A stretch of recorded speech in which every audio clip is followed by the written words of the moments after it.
Greetings gamers and welcome back to Five Nights at Freddy's 2. First off, I apologize for this video taking quite longer than most. This has been one of the hardest, most researched, and downright time-consuming gaming sessions I have ever had. Full of missteps, rage quits, and devious bunnies.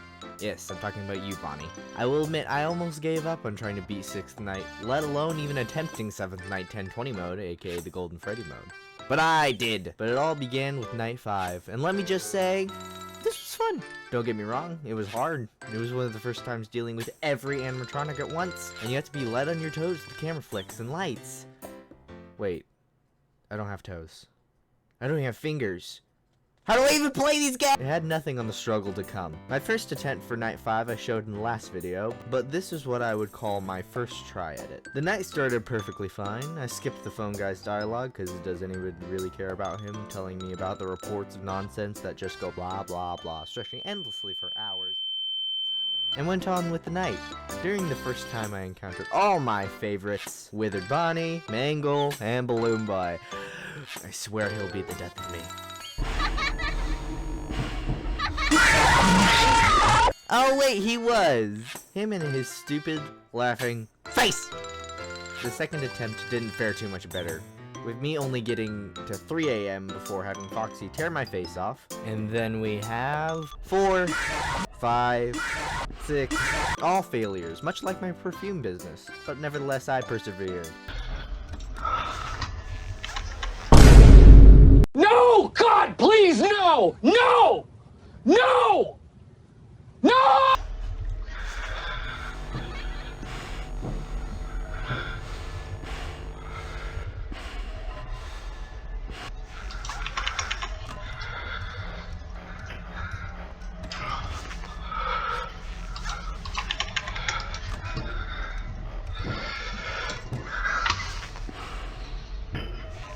That is not cool.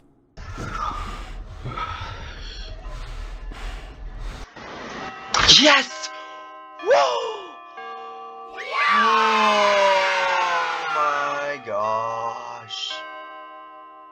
Oh, I hate it. Jerry Fitzgerald at 150 cents. Oh. I hate this game. Oh, that took forever. Oh, naive past self. You don't know the meaning of taking forever. But it started out so well.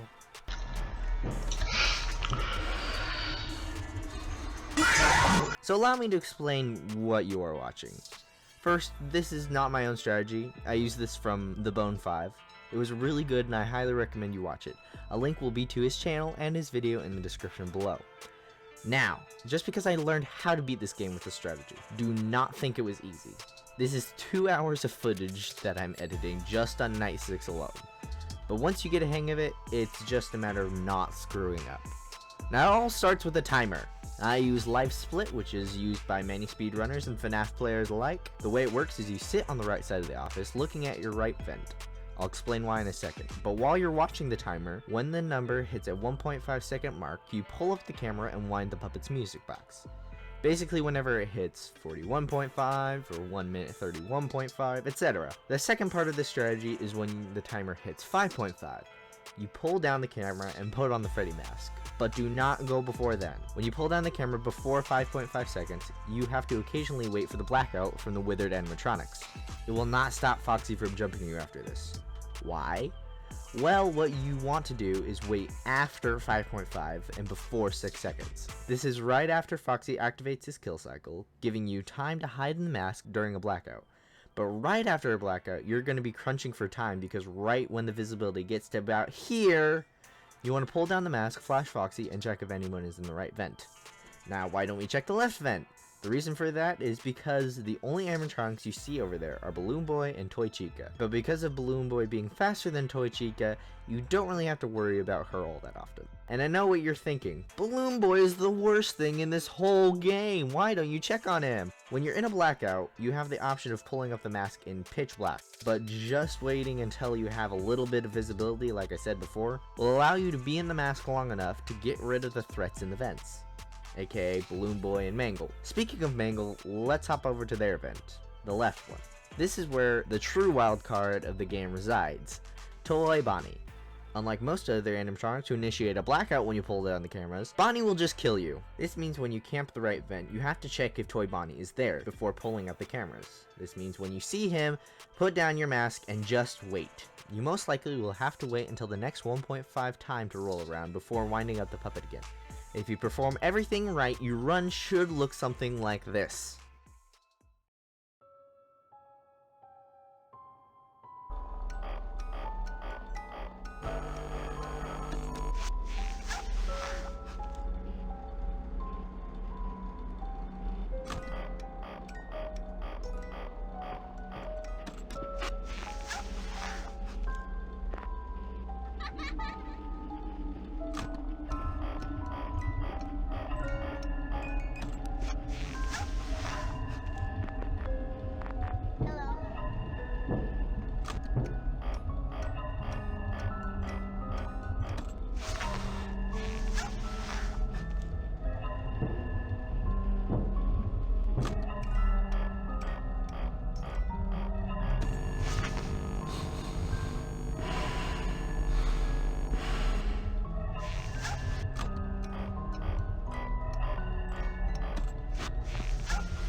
and let me just say this. This is not an easy game. I got so angry that it came to a point where every time I even turned on my computer, I was so mad that it took so long to load, because I was just wanting to get my pain over with and walk away. But I believe this to be the true essence of gaming as a whole. Do we get mad? Yes. Does it feel like we can never beat the final boss? Absolutely. And from an outside perspective, we look crazy. What we do in a virtual world full of tiny plumbers or soaring dragons ultimately doesn't accomplish anything of value physically. Unless you're a gaming channel that has millions of views, and in that case your hard work gets rewarded with delicious green paper. But that sense of pride and accomplishment from beating that one boss that you've been working on for the past 2 months gives so much more power to the person emotionally and mentally than any physical item could. And that is why I was so happy when this happened.